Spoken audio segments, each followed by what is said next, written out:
这个天气湿冷，开车上山，山路真矮真弯，一定要驶较慢嘞。有8台的修理车，烧酒到南投信义乡去看梅花。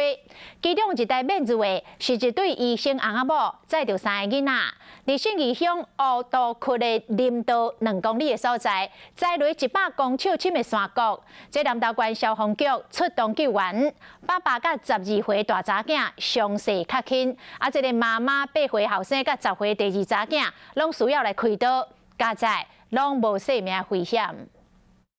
来，再一次，上，好，停。42个救援人员伫南投信义山区，要将载入山沟的1个月5个人救起来。有4个是不能移动的。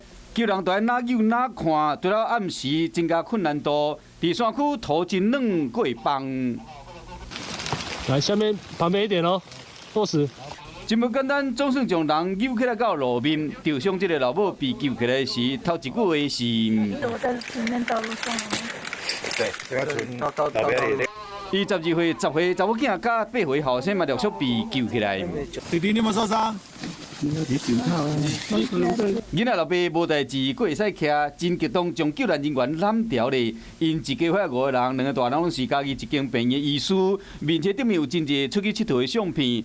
即摆嘛是带囡仔出门去南投信义乡要赏梅花，结果可能是路面伤骨，因驶的车载落去差不多有100公尺深的山沟内。意识都清楚，那这个1位是轻伤，那另外4位有大小不等的擦挫伤，那所幸呢都没有生命危险。 这件意外，这个老爸甲大汉查某囝伤势拢无严重，这个做老母的后生甲第2个查某囝虽然拢需要开刀，也毋过拢无生命危险，真正是不幸中的大幸。